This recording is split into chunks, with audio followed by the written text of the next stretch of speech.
Assalamualaikum warahmatullahi wabarakatuh. Welcome back to my channel para sahabat good people dan para sahabat blue sky. Good evening everybody. Di malam hari yang penuh bahagia ini kita akan membahas yaitu pengusaha vs karyawan.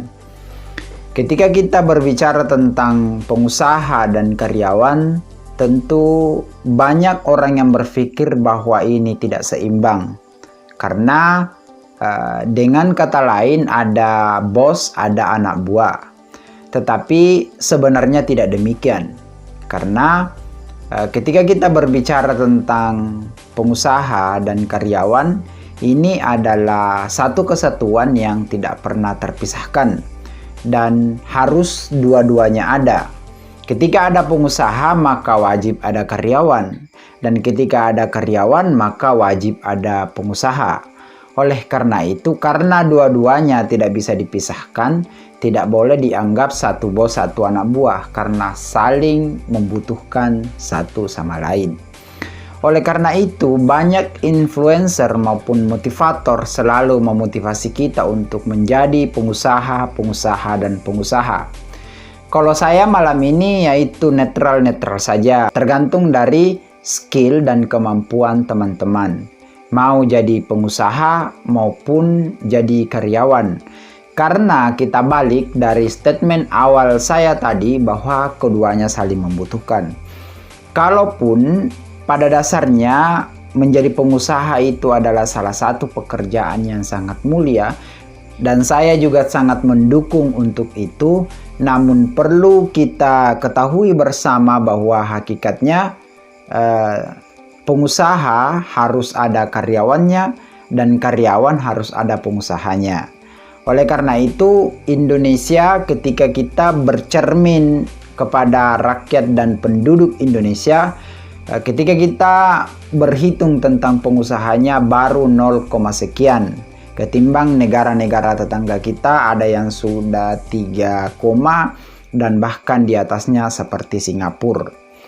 Namun untuk kita melangkah lebih jauh, maka kita harus mempersiapkan dua-duanya untuk generasi ke depan. Menjadi pengusaha yang handal dan juga menjadi karyawan yang handal. Oleh karena itu, saya sekali lagi mengulangi, di mana ada pengusaha, di situ ada karyawan. Dan di mana ada karyawan, pastinya di situ ada pengusaha. Oleh karena itu, skill kedua-duanya perlu kita pelajari. Tergantung dari teman-teman cocoknya yang mana. Mau mengambil peran sebagai pengusaha atau mau mengambil peran sebagai karyawan. Banyak tipe teman-teman yang tidak bisa mengikuti karakter, minat, bakat, ataupun skill dalam dirinya, bahwa yang sesungguhnya yang mana yang perlu diikuti. Kita harus jadi karyawan atau harus jadi pengusaha. Nah, dalam kesempatan ini Mr. Ujab akan membahas perbandingan-perbandingan rintangan-rintangan, kesusahan-kesusahan atau apa yang tidak enak ketika kita jadi karyawan, begitupun pengusaha. Apa yang enak ketika kita jadi karyawan maupun jadi pengusaha. Oleh karena itu, teman-teman yang bisa menonton video ini sampai habis, maka saya yakin dan percaya bahwa setelah itu akan bisa menemukan jati dirinya. Cocoknya para sahabat berperan sebagai pengusaha ataupun karyawan. Karena di sini saya akan membicarakan semua tantangan dan rintangan daripada pengusaha dan karyawan, dan juga kesuksesan, kebahagiaan yang bisa dicapai ketika Anda jadi karyawan maupun pengusaha. Oke, but before that, don't forget it to like, comment, and subscribe my channel. Thank you. Yang pertama, yaitu kita mulai dari yang tidak enaknya dulu ya, yang jadi rintangan dan tantangan dulu. Yaitu kita mulai dari karyawan. Nah, karyawan yang pertama adalah otomatis waktunya tidak bebas ya. dalam aturan Depnaker bahwa karyawan itu mempunyai jam kerja 7-8 jam per hari. Jadi ketika masuk jam 7 ya wajib pulang jam 4 gitu. Namun punya jam istirahat mungkin dari jam 12 hingga jam 2, kemudian dilanjut. Dan itu rutinitas setiap hari sampai dari hari Senin ke akhir pekan. Nah, itu yang namanya karyawan harus mampu kerja teratur. Jadi teman-teman yang suka kerjanya teratur, maka cocok untuk jadi karyawan. Kemudian bagaimana dengan pengusaha? Otomatis kalau pengusaha tidak enaknya yaitu mempunyai waktu luang atau waktu yang tidak teratur. Namun perlu diketahui bahwa pengusaha itu kadang habis waktunya, jangankan 6 hari sampai 7 hari pun kadang habis. Ya, hari Minggu pun kadang harus berpikir bagaimana bisnisnya bisa tumbuh kembang, bisa lebih maju, dan bisa berpenghasilan berlipat ganda. Nah, apalagi ketika seorang pengusaha yang baru merintis, otomatis harus berpikir keras, bekerja keras, untuk kemudian kemajuan usahanya. Kalau kita seorang karyawan ya, itu tadi bahwa waktunya tidak boleh semena-mena. Ya, kita langsung gabungkan antara enaknya dan tidak enaknya gitu kan, supaya kita langsung paham bahwa karyawan itu enaknya ketika sudah 8 jam pulang ke rumah, sudah bisa tidur, matikan handphone, bebas, bisa menghabiskan waktu dengan keluarganya full. Ya, mulai dari sore mungkin setengah 5, jam 5 sampai kepada pagi hari. Namun dalam hal waktu, seorang pengusaha itu bisa berlibur misalnya ke luar negeri kemana, bisa sampai bulanan. Kalau karyawan tidak. Karena dalam aturan Depnaker biasanya karyawan diberikan cuti yaitu 18 hari dalam 1 tahun. Jadi dalam 1 tahun seorang karyawan bisa keliling kemana-mana dalam jangka waktu 18 hari. Dan dalam 18 hari itu bisa matikan handphone betul-betul. Kalau berlibur, beribadah misalnya umroh, apapun yang dilakukan itu bisa full menikmati liburannya ya. Namun, kalau seorang pengusaha itu bisa berlibur kapan saja, mau besok, mau lusa, mau tahun depan, tergantung kemauannya. Nah, bisa juga dalam waktu yang lama, mau 18 hari, 1 bulan, 2 bulan, bahkan bisa 3 bulan. Namun, sepengetahuan saya bahwa ketika seorang pengusaha berlibur di mana-mana dan kapan saja, jangan harap bisa matikan handphone atau bisa betul-betul full untuk berlibur. Biasanya berlibur sambil bekerja. Yang kedua adalah karyawan itu bisa dipecat, bisa dimutasi, dan juga bisa demosi. Kalau pengusaha bisa bangkrut, bisa diboikot, dan juga bisa didemo. Nah, ini tantangan-tantangan ya yang dihadapi oleh karyawan dan perusahaan itu sendiri. Kemudian yang ketiga, bisa sama-sama dimarahi. Karyawan bisa dimarahi oleh atasannya. Kemudian pengusaha juga bisa dimarahi oleh kliennya. Ya, jadi kedua-duanya berpotensi untuk dimarahi. Nah, yang keempat adalah harus selalu siap bersaing ya.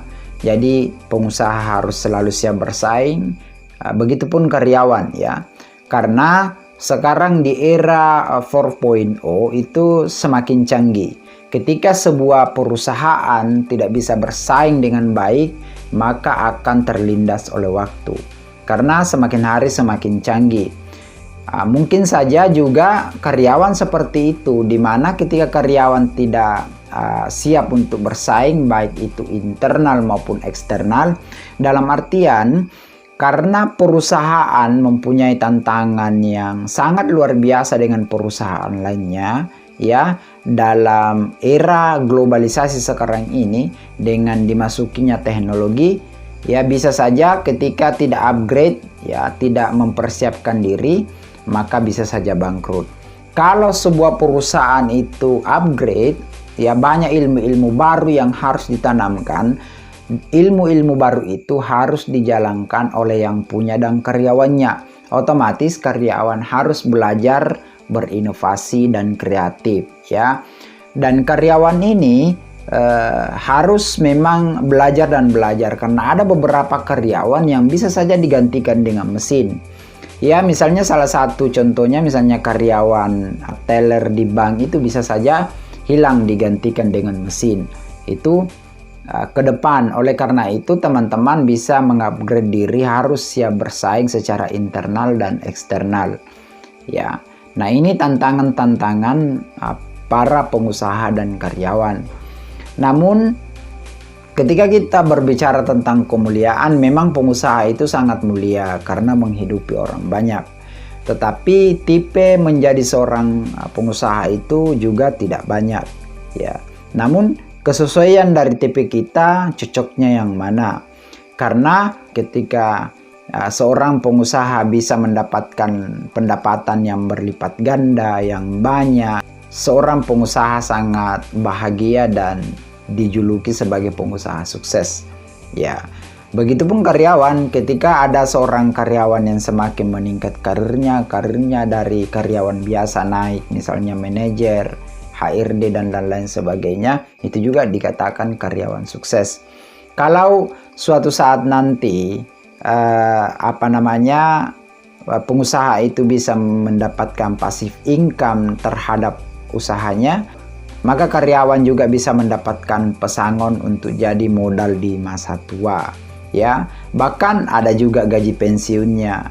Namun kelebihan dan kekurangannya memang saling mengisi satu sama lain. Tentu pengusaha banyak kelebihannya dan begitupun kekurangannya, begitupun juga karyawan. Ya, di sisi lain misalnya karyawan itu biasanya ditanggung kendaraan, ditanggung fasilitas seperti rumah, bahkan di dalam ruangan juga bisa ditanggung seperti AC, kulkas dan lain-lain sebagainya. Juga ditanggung biasanya pembantu, ditanggung yaitu uang bonus, THR, uang tahunan, kemudian banyak fasilitas yang lain yang bisa didapatkan. Bahkan karyawan sendiri juga diberikan BPJS ketenagakerjaan pastinya, dan juga bisa saja BPJS biasa. Ya, sementara pengusaha ya belum tentu semuanya terfasilitasi.